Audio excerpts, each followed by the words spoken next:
तो lunch time की शुरुआत आज राहत की उस खबर के साथ करेंगे जिसका सभी को इंतजार था। जी हां, बात मानसून की।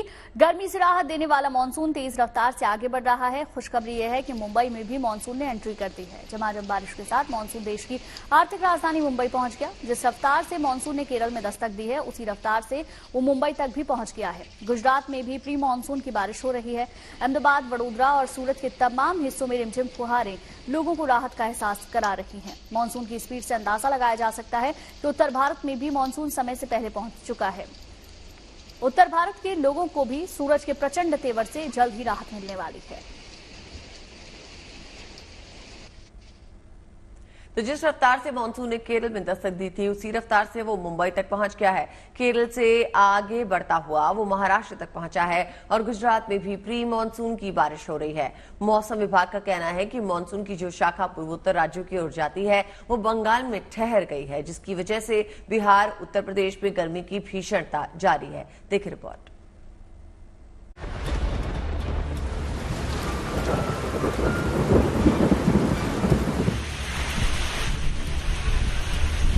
आमतौर पर मानसून 1 जून तक केरल, 5 जून को पूर्वोत्तर राज्यों और 11 जून तक मुंबई पहुंचता है। लेकिन इस बार मानसून 2 दिन पहले केरल में दस्तक देने के बाद मुंबई भी 2 दिन पहले पहुंच गया। मुंबई और उसके आसपास के इलाकों में रविवार से भारी बारिश शुरू हो गई। इससे मुंबईकरों को गर्म और उमस भरे मौसम से राहत मिली। मौसम विभाग का कहना है कि मुंबई में मानसून पहुंचने के साथ मुंबई में भारी से बहुत भारी बारिश की संभावना है। रायगढ़ और रत्नागिरी जिलों में भी भारी से बहुत भारी बारिश होने का अनुमान है। सिंधुदुर्ग और उसके पड़ोसी जिले कोल्हापुर के लिए रेड अलर्ट जारी किया गया है। महाराष्ट्र के अलावा दक्षिणी कोंकण और गोवा, तटीय और उत्तरी कर्नाटक में भारी से बहुत भारी बारिश होने की संभावना है। मौसम विभाग का कहना है कि अभी तक मानसून पूरा केरल, तमिलनाडु, कर्नाटक, आधा महाराष्ट्र, तेलंगाना, आंध्र प्रदेश, छत्तीसगढ़ और ओडिशा के दक्षिणी इलाकों को कवर कर चुका है। इसके अलावा पूर्वोत्तर राज्यों पर पूरी तरह से अपनी पकड़ बनाते हुए बंगाल तक पहुंच चुका है। गुजरात के कई जिलों में प्री मानसून की बारिश हो रही है। भावनगर, नवसारी, डांग, भरूच, वलसाड़, गिर सोमनाथ, अमरेली में बारिश ने गर्मी से राहत दी है। मौसम विभाग का कहना है कि अरब सागर में मानसून की शाखा मजबूत बनी हुई है। इसी वजह से मानसून पश्चिम से दक्षिण की ओर तेजी से बढ़ रहा है, जबकि बंगाल की खाड़ी की शाखा कमजोर पड़ गई है। इसीलिए वो बंगाल के इस्लामपुर में रुकी पड़ी है। मौसम विभाग का कहना है कि 15 जून से इस शाखा में तेजी आएगी तो ये तेजी से आगे बढ़ेगी और बिहार में मानसून का आगमन हो जाएगा।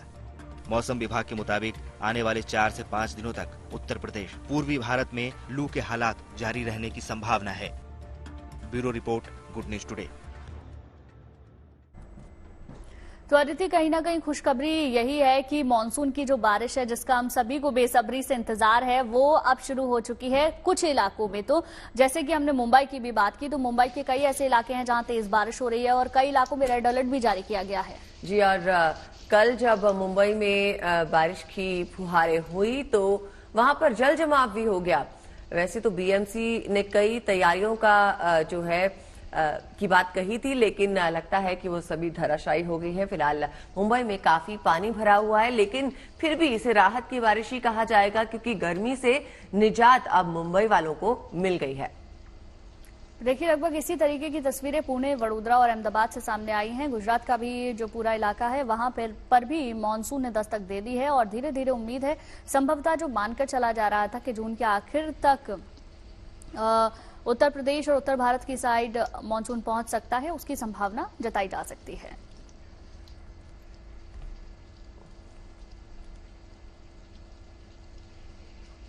गर्मी से परेशान लोगों को अब राहत की सौगात मिलने लगी है। पुणे में आज सुबह से ही जोरदार बारिश हो रही है। पुणे के ज्यादातर हिस्सों में भारी बारिश की वजह से जलभराव जैसे हालात भी बन गए हैं। मौसम विभाग ने पहले ही पुणे में बारिश का येलो अलर्ट जारी किया था। बारिश की वजह से सड़कों पर पानी जमा हुआ है तो कुछ जगहों पर ट्रैफिक जाम जैसे हालात भी नजर आ रहे हैं।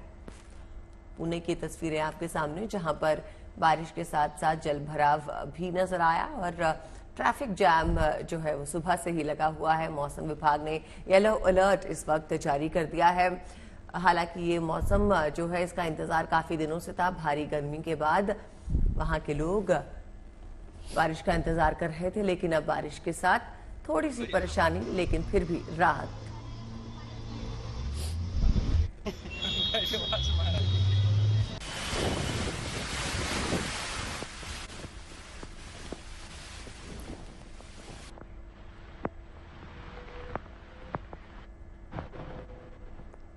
चलिए अदिति, मौसम को लेकर कुछ हाल भी ले लेते हैं। ब्रिजेश हमारे संवाददाता अहमदाबाद से हमारे साथ लाइव जुड़ गए हैं। ब्रिजेश, मॉनसून की बारिश का इंतजार हर किसी को था, तो अभी वहां पर क्या स्थिति बनी हुई है? कितनी बारिश अभी तक हुई है? क्या अनुमान आगे का?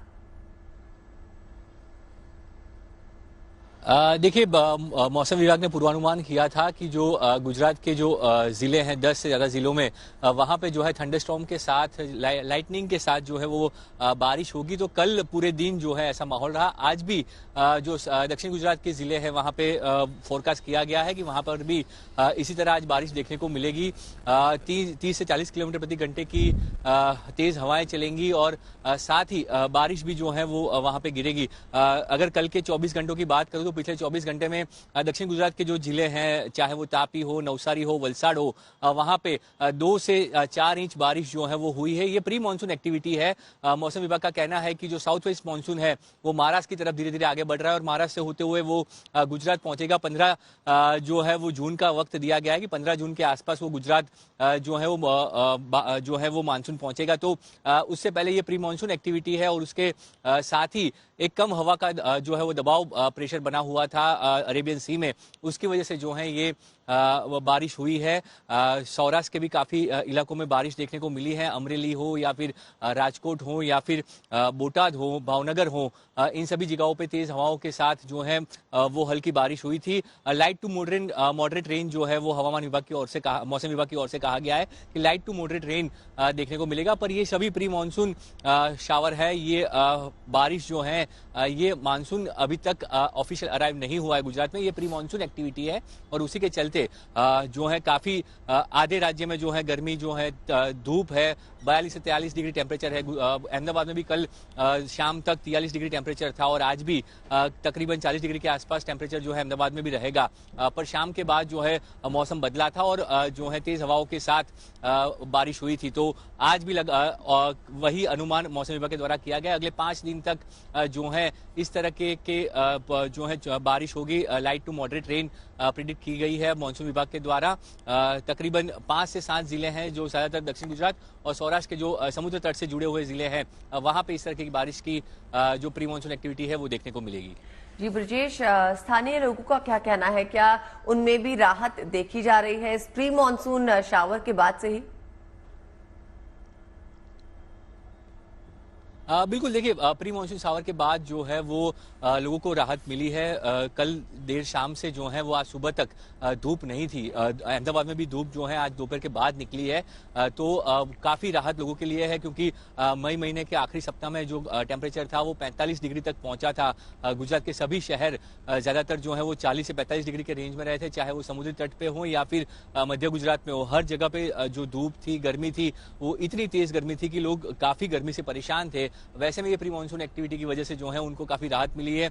दक्षिण गुजरात के सभी जिलों में जो है वो टेम्परेचर में काफी गिरावट देखने को मिली है। जो भी समुद्री तट के जो जिले हैं वहां पर भी जो है वो तापमान गिरा है। तो लोगों के लिए काफी राहत की बात है। हालांकि प्री मानसून एक्टिविटी में जो तेज हवाएं चली उससे लोगों को दिक्कत हुई है, पर किसानों के लिए खुशी की बात है कि किसान जो इंतजार कर रहे थे बारिश का और कब मानसून की शुरुआत हो, तो उनके लिए एक अच्छा वक्त है। उनके लिए प्री मानसून एक्टिविटी होने की वजह से अब वो जो है अपने किसानी के लिए जो है वो लग जाएंगे खेत में और उनके लिए एक अच्छा वक्त रहेगा। क्योंकि अभी 8 तारीख ही कल थी, तो 9 तारीख ही थी कल, तो 9 और 10 तारीख को जो प्री मानसून एक्टिविटी हुई है तो 15 तारीख तक का अभी टाइम है। तो किसानों के लिए ये अनुकूल पीरियड रहेगा जब वो अपनी किसानी की शुरुआत कर पाएंगे। तो उनके लिए काफी अच्छा वक्त रहा प्री मानसून। अभी भी 4 दिन के लिए जो है वो प्री मानसून एक्टिविटी की बात की गई है कि अभी भी कुछ जिलों में जो है वो बारिश देखने को मिलेगी, पर वो लाइट टू मॉडरेट रेन होगा। ठीक है ब्रिजेश, बहुत बहुत शुक्रिया ये तमाम जानकारी देने के लिए, हमारे दर्शकों तक पहुंचाने के लिए बहुत बहुत शुक्रिया आपका।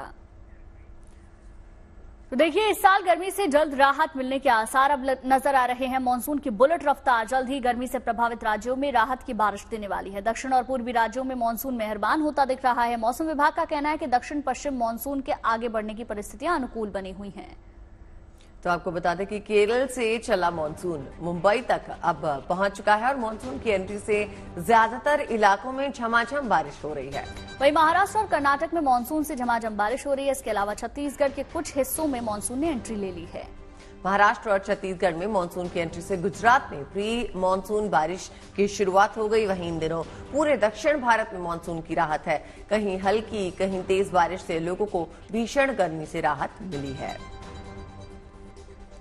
वही देखिए, मौसम विभाग की अगर माने तो इस साल मानसून अपनी सही स्पीड में है। कई इलाकों में समय से पहले पहुंच चुका है। वहीं अगर देखें तो मौसम विभाग के मुताबिक गुजरात, मध्य प्रदेश में 15 जून को मानसून पहुंच सकता है। लेकिन मानसून की रफ्तार को देखकर अंदाजा लगाया जा सकता है कि मानसून यहां भी समय से पहले पहुंच चुका है। वहीं 15 जून के आसपास ही झारखंड और बिहार में भी मानसून पहुंच सकता है। लेकिन संभव है कि मानसून की बुलेट रफ्तार का असर यहां भी देखा जाए। वहीं हिमाचल प्रदेश की बात करें और कश्मीर की बात करें तो मानसून 25 जून को यहां दस्तक दे सकता है। लेकिन मौसम विभाग के मुताबिक मानसून जैसे दक्षिण भारत में समय से पहले पहुंचा, यहां भी अनुमान तारीख से पहले पहुंचने का ही जताया जा रहा है। वहीं गर्मी की मार झेल रहे दिल्ली एनसीआर को 27 से 30 जून के आसपास मानसून से राहत मिलने वाली है। लेकिन संभव है कि यहां भी तय समय से पहले मानसून पहुंच जाए। मुंबई से हमारे संवाददाता धर्मेंद्र हमारे साथ जुड़ गए हैं। आइए वहां के मौसम का जायजा लिया जाए। धर्मेंद्र, देखिए वहां पर मानसून जो है दस्तक दे चुका है मुंबई में और साथ ही जल भराव की स्थिति भी देखने को मिली। लेकिन ये बताइए, क्या ये राहत की खबर मानी जाए कि गर्मी से निजात मिली?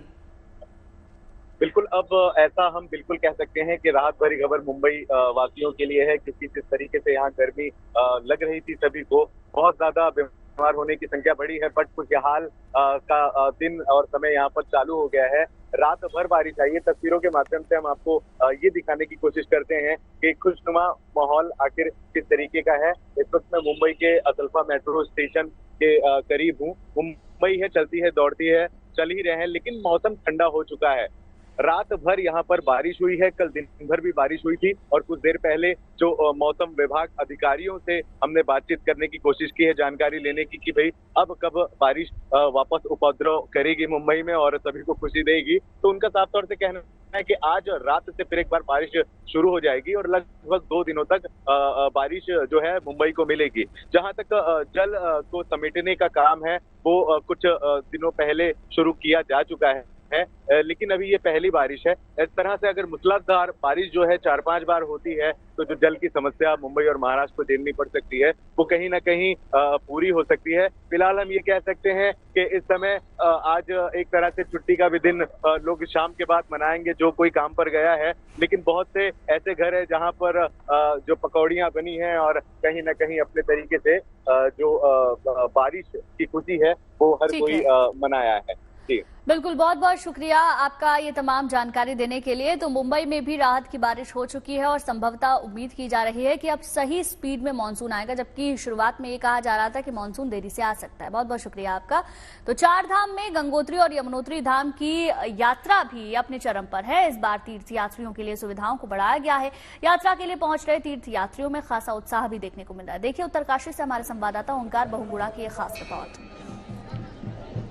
देखिए रिपोर्ट तो हम आपको दिखाएंगे ही, लेकिन उससे पहले जो तस्वीरें निकल कर आ रही हैं वो तस्वीरें आप देख लीजिए। पहली तस्वीर केदारनाथ की है, जहां बाबा के दर पर भक्तों की भीड़ लगातार बनी हुई है और इन तस्वीरों में साफ तौर पर देखा जा सकता है कितनी बड़ी संख्या में हर दिन नए रिकॉर्ड केदारनाथ धाम पहुंचने के बन रहे हैं। कंट्रोल में भीड़ है फिलहाल। जैसे स्थिति शुरुआत में खराब हुई थी उसको मैनेज करने की सरकार की तरफ से कोशिश की गई है। यात्रा सुगम और सुचारू रह सके उसके लिए तमाम कदम उठाए गए हैं। 1 महीने में 7,80,000 से ज्यादा तीर्थयात्री बाबा केदार के अभी तक दर्शन कर चुके हैं। बीच में ऑनलाइन ऑफलाइन रजिस्ट्रेशन बंद होने के बाद भी धाम में रिकॉर्ड संख्या में तीर्थयात्री पहुंच गए थे, लेकिन अब स्थिति को काफी बेहतर कर लिया गया है। वहीं केदारनाथ के बाद जो श्रद्धालु हैं बद्रीनाथ दर्शन करने के लिए जा रहे हैं, वहां पर भी भक्तों की भारी भीड़ है। ऐसे में वहां पर भी स्थिति को बेहतर बनाने के लिए काम किया जा रहा है।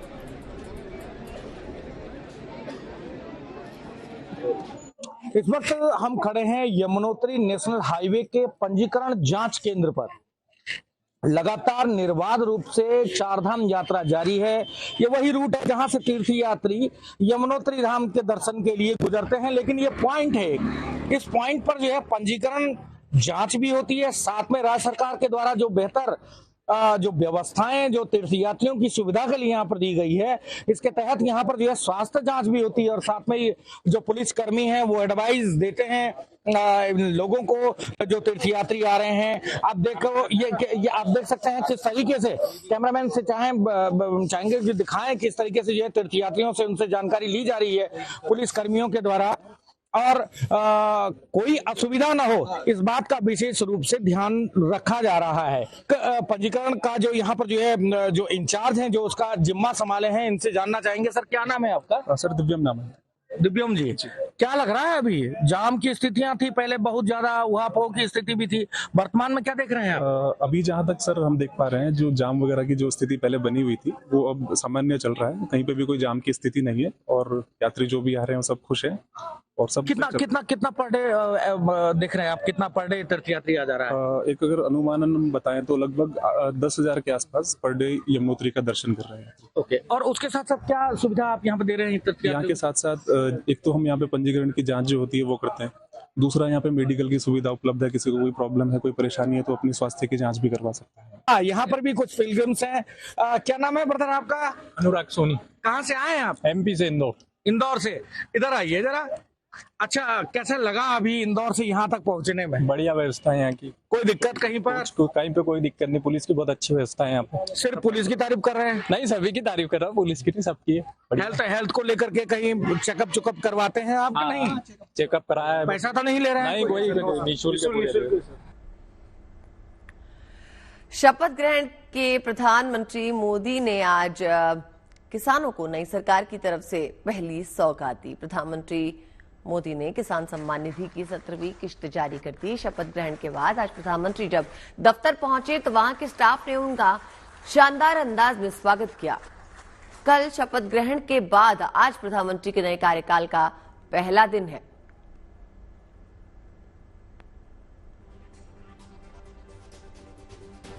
प्रधानमंत्री ने कल शपथ ग्रहण किया और उन्हीं के साथ साथ 72 मंत्रियों ने शपथ ली और आज जब प्रधानमंत्री अपने ऑफिस पहुंचे तो उनका भव्य स्वागत किया गया और प्रधानमंत्री ने एक बार फिर से अपने अगले 5 साल के कार्यकाल की तैयारी शुरू की है और केंद्रीय मंत्रिमंडल के शपथ ग्रहण के बाद अब इंतजार है मंत्रियों के विभाग के बंटवारे का। आज होने जा रही मोदी 3.0 कैबिनेट की पहली मीटिंग से पहले मंत्रियों को सौंपे जा सकते हैं पोर्टफोलियोज। चुनाव में लगातार तीसरी बार जीत के साथ ही नरेंद्र मोदी ने देश के पहले प्रधानमंत्री जवाहरलाल नेहरू की बराबरी कर ली है। प्रधानमंत्री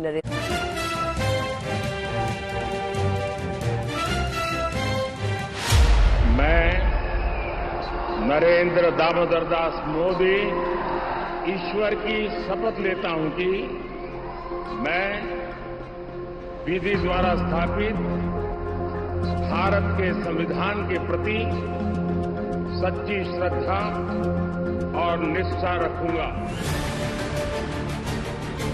और लगातार तीसरी बार नरेंद्र मोदी की अगुवाई में एनडीए सरकार के मंत्रियों का शपथ ग्रहण संपन्न हुआ।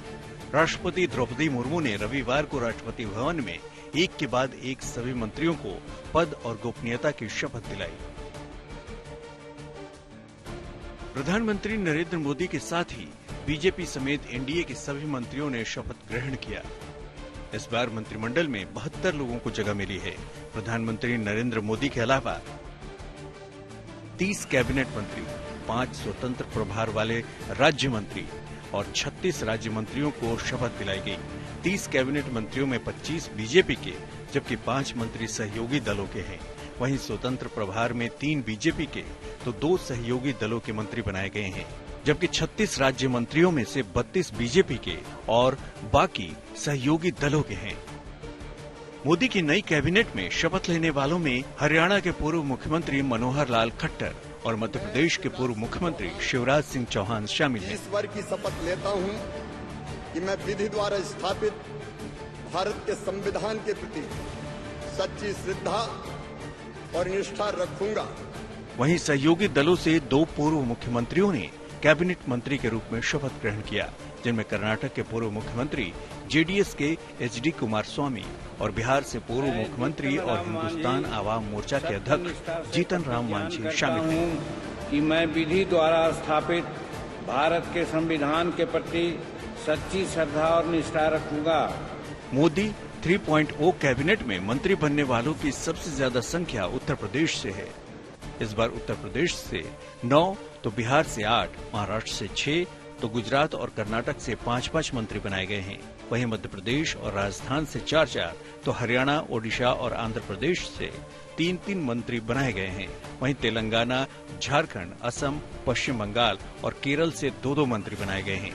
तमिलनाडु, छत्तीसगढ़, अरुणाचल प्रदेश, उत्तराखंड, हिमाचल प्रदेश, दिल्ली, पंजाब, गोवा, जम्मू कश्मीर से 1-1 लोगों को केंद्रीय मंत्रिमंडल में जगह मिली है। केरल में बीजेपी का खाता खोलने वाले सुरेश गोपी को भी मोदी मंत्रिमंडल में जगह मिली है। That I will bear true faith and allegiance to the Constitution of India. वहीं केरल बीजेपी के महासचिव जॉर्ज कुरियन को भी मोदी कैबिनेट में जगह मिली है, जो फिलहाल न तो लोकसभा और न ही राज्यसभा के सांसद हैं।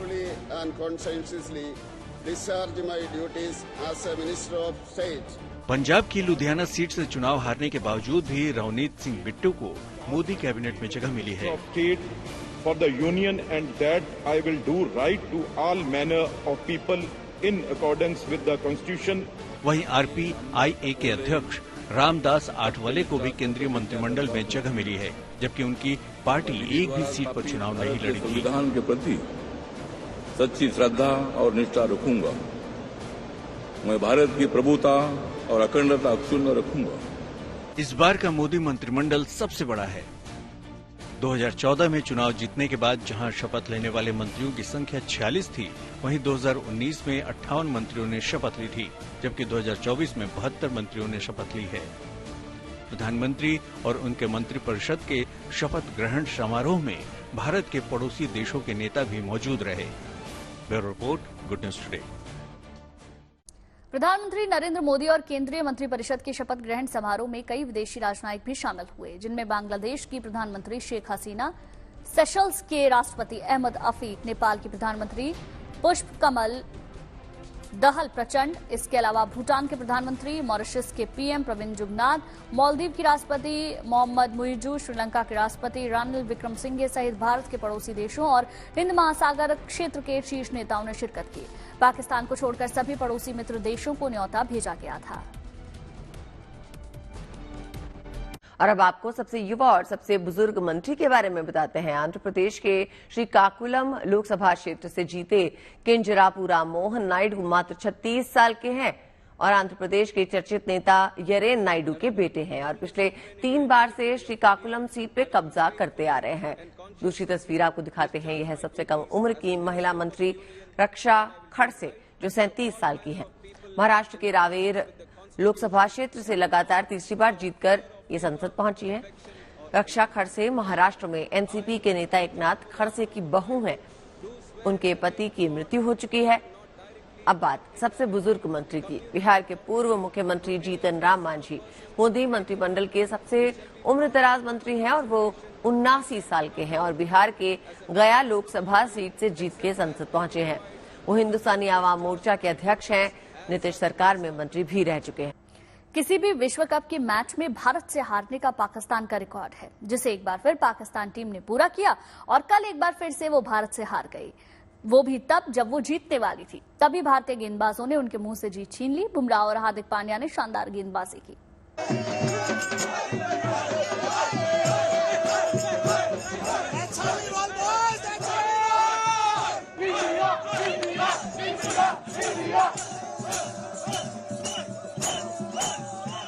India, amazing, amazing, total paisa वसूली. I'll come to every match. This is a New Year victory for Modi, a victory for India. Bumrah, Bumrah, Bumrah. रोमांचक मुकाबले में टीम इंडिया ने जैसे ही पाकिस्तान पर 6 रन से जीत हासिल की, भारतीय फैंस का जोश दोगुना हो गया। बॉलर का कमाल था। बुमराह मेरा फेवरेट प्लेयर है, तो उसका वेट कर रहे थे सब लोग। जिस तरह से पंत ने बैटिंग किया और बुमराह ने कमबैक किया, और काफी लाजवाब था वो। न्यूयॉर्क में खेले गए भारत पाकिस्तान के बीच मैच में मुकाबला जबरदस्त रहा। कभी पाकिस्तान की टीम भारी पड़ती दिख रही थी तो कभी टीम इंडिया, लेकिन आखिरकार पाक पर भारतीय टीम भारी पड़ी और उसे 6 रन से मात दे दिया। टॉस पाकिस्तान ने जीता और पहले गेंदबाजी करने का फैसला किया। पहले बल्लेबाजी करने उतरी भारतीय टीम की शुरुआत अच्छी नहीं रही और दूसरे ही ओवर में विराट कोहली ने अपना विकेट गंवा दिया। कोहली 4 रन बनाकर नसीम शाह की गेंद पर चलते बने। फिर कप्तान रोहित शर्मा ने भी शानदार शुरुआत की, लेकिन वो भी शाहीन अफरीदी का शिकार बन गए। रोहित ने 13 रन बनाए। इसके बाद बाएं हाथ के बल्लेबाजों अक्षर पटेल और ऋषभ पंत ने तीसरे विकेट के लिए 39 रन जोड़कर पारी को संभाला, लेकिन पटेल बड़ा शॉट मारने के चक्कर में नसीम की गेंद पर बोल्ड हो गए। अक्षर के आउट होने के बाद सूर्य कुमार यादव और ऋषभ पंत के बीच अच्छी साझेदारी हुई। एक समय भारत का स्कोर 3 विकेट पर 89 रन था और ऐसा लग रहा था कि वह इस पिच पर अच्छा स्कोर खड़ा करने में कामयाब हो जाएंगे, मगर पाकिस्तानी गेंदबाजों ने शानदार कमबैक करते हुए भारत को लगातार झटके दिए। भारत ने 30 रनों के अंदर 7 विकेट गंवा दिए। भारतीय टीम 19 ओवर ही खेल सकी और उसने 119 रन बनाए। ऋषभ पंत ने सबसे ज्यादा 42 रन की पारी खेली, जबकि अक्षर पटेल ने 2 चौके और 1 छक्के की मदद से 18 गेंदों पर 20 रन बनाए। पाकिस्तान की ओर से हारिस राउफ और नसीम शाह ने 3-3 विकेट लिए। मोहम्मद आमिर को 2 विकेट मिला। पाकिस्तान को जीत के लिए 120 रनों का लक्ष्य मिला था, लेकिन वो 7 विकेट खोकर 113 रन ही बना सकी। T20 वर्ल्ड कप के इतिहास में भारत की पाकिस्तान के खिलाफ 8 मैचों में ये 7वीं जीत थी। भारतीय टीम की जीत के हीरो जसप्रीत बुमराह और हार्दिक पांड्या रहे, जिन्होंने गेंद से गेम पलट दिया। पाकिस्तान का स्कोर एक वक्त पर 2 विकेट पर 72 रन था और भारत की जीतने की उम्मीदें कम हो रही थी। तभी भारतीय गेंदबाजों ने धमाकेदार वापसी की। जसप्रीत बुमराह ने 4 ओवर में महज 14 रन देकर 3 विकेट लिए, जबकि हार्दिक पांड्या ने भी फखर जमा और शादाब खान को आउट करके कमबैक कराने में अहम भूमिका निभाई। अर्शदीप सिंह और अक्षर पटेल ने भी 1-1 विकेट लिया।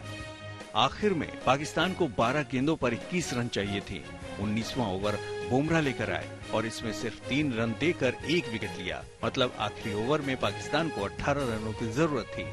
अर्शदीप ने पहली ही गेंद पर इमाद वसीम को पंत के हाथों कैच कराया। फिर मैच को उस समीकरण पर ले आए जहां आखिरी 2 गेंदों में पाकिस्तान को 12 रन चाहिए थे, लेकिन ये काम पाकिस्तान के बूते से बाहर हो गया और पाकिस्तानी टीम ने 6 रन पहले ही घुटने टेक दिए। Bureau report, good news today. Pakistan के खिलाफ जीत के हीरो रहे अर्शदीप, जिन्होंने अपनी गेंदबाजी से मैच का रुख पलट दिया। न्यूयॉर्क में मैच के दौरान अर्शदीप के माता पिता भी स्टेडियम में मौजूद थे। मैच के बाद उनके माता पिता से बात की हमारे संवाददाता विक्रांत गुप्ता ने। एक अमेजिंग इंडियन जीत। आखिरी ओवर किसने फेंका था? अर्शदीप सिंह। अर्शदीप कौन है? साडा बेटा इंडिया का बेटा। ये अर्शदीप के पेरेंट्स हैं। इनको जानते हो आप इनको जानते हो? ये अर्शदीप के पापा और मम्मा हैं। तो इनके पैरों को हाथ लगा के आप आशीर्वाद लो। ये अर्शदीप के पेरेंट्स मतलब कमाल है। Good wishes. I am sure celebration पूरे हिंदुस्तान में हो रही है, बट माँ बाप से ज्यादा कौन प्राउड है? पाजी, जब लास्ट ओवर चल रहा था, किसी स्टेज पे आपको लगा? पाजी दी आवाज थोड़ा, मैं कहता हूँ किसी स्टेज पे डिड यू फील कि यार ये ना हो कि मैच इधर से उधर चले जाए? नहीं, सफिशिएंट जो बुमराह जी ने ओवर किया, तो जो लास्ट 10 ओवर के 30 रन से 31 रन सीखे। फिर हिंदी और सिराज जी ने अच्छा ओवर किया, उसके बाद बुमराह ने तो बुम कर ही दिया। तो लास्ट ओवर में शायद अबाउट 18 रन चाहिए थे। तो अभी तक का जो पिछला एक्सपीरियंस है उसमें ऐसा कि अर्शदीप ने काफी बार इंडिया को जो है विन कराई है, इवन IPL में भी। तो हमें पूरी उम्मीद थी और परमात्मा की कृपा से जो है हम उसको बहुत अच्छा। आप बताओ, आपके लिए तो क्रिकेट ना एक तरह से मुझे पता है वो सजा ही हो जाता होगा जब इंडिया का मैच है। अर्शदीप है, आप गुरुद्वारे मंदिर ही बैठते रहते होगे सारा दिन। मेरी तो हार्ट बीट बहुत तेज हो गई थी उस टाइम, बहुत फास्ट चल रही थी और मैं उसकी बॉलिंग नहीं देखी मैंने लास्ट ओवर। ये आंखें बंद की हुई थी और बाद में मेरे से पूछे थे क्या हुआ। ग्राउंड में भी आपने आंखें बंद की हुई? आंखें बंद। यार बताओ यार, कैसे पेरेंट्स हैं, मतलब आप अंदाजा लगाओ, हम लोग तो है क्रिकेटर्स को लेके बात इतनी करते हैं, माँ बाप का क्या हाल होता है, बट ये जीत, इसके अलावा आपने और कितने ऐसे मैचेस देखे हैं जहां अर्श ने ऐसे जाके मैच जिताया हो? मैदान में ऐसा आईपीएल के 2-3 मैच है ना जो मुंबई आईपीएल नहीं बाजी, इंडिया का जो अभी ऑस्ट्रेलिया के साथ 8 रन पर कितने सेव करने थे, उसमें सेव किया था। यार आपके बेटे ने कमाल की है, सभी का पूरे देश का बेटा। Thank you so much.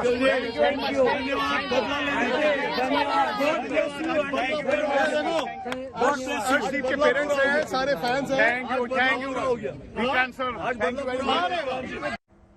इस जबरदस्त जीत से जहां इंडियन फैंस खुश थे तो पाकिस्तानी फैंस दुखी। हमारे संवाददाता विक्रांत गुप्ता ने बात की पाकिस्तानी फैंस से भी, देखिए। उसने आई थिंक 1-2 छक्के अगर और मार देता शायद गेम में हम वापस आ सकते थे। शुगर फनी चीज ये हुई कि हम जो स्टैंड में हम 4-5 पाकिस्तानी थे और हमने सब तरह शोर मचा के ना वी वर लाइक काफी हम हैवी थे। अच्छा, बाद में हम नजर छुपा के आए हैं। नहीं ऐसा नहीं। पाकिस्तानी टीम के प्लेयर्स, थोड़ा ऊंचा बोलिए। सबसे इम्पोर्टेंट चीज जो है, पाकिस्तानी टीम के प्लेयर्स जो है ना वो स्ट्रगल कर रहे थे और निकम्मे निखट्टू हो गए। इनका सबसे बड़ा हल ये है इनकी सख्त ट्रेनिंग की जाए, बिकॉज ये जीता हुआ मैच आ रहे हैं। अगर बहुत सख्त मैच होता तो समझ भी आती है, मतलब इतना नॉर्मल सा मैच ये हार गए और एस्तर आ रही है। आप देखिए विकेटें बचा रहे हैं, खेल ही नहीं रहे खुल के। इफ्तिखार साहब जो हमारे चाचा इफ्तिखार, उनसे छक्का ही नहीं लग रहा है, ऐसे निकम्मे हैं यार। बैटिंग करने आई कैन अंडरस्टैंड जी, आई कैन अंडरस्टैंड कैसे बैटिंग करने आया नहीं। अपना ये देखिए और फैंस आ रहे हैं, तो भाई मैच बड़ा जबरदस्त हुआ। हार्ड लक जी, आपकी टीम अच्छा नहीं खेली लेकिन टीम एक जीतनी थी। पाकिस्तान ने मैच, आपने मैच एंजॉय किया? पूरा हाँ? मजा आया? आपको लगा था इंडिया जीत जाएगा? अच्छा, ये शुरू से ही कॉन्फिडेंस। हाँ एग्जैक्टली, मैं आपकी बात से इत्तेफाक रखता हूँ कि पाकिस्तान ने एंड में चोक किया, बट क्रेडिट जाता है इंडिया को, जिस तरह इंडिया ने वो चोक करवाया। Absolutely, 12 overs onwards, 3 overs were defining. India were professional. Thank you sir, thank you. India were professional. But I can understand क्योंकि आपको पेन बहुत हुआ होगा। Good time, very good time. But advance stage, एक stage पे तो India match हार ही रहा था। वो तो पहले से हमको पता था। Huge fan of yours, congratulation. Thank you sir, thank you.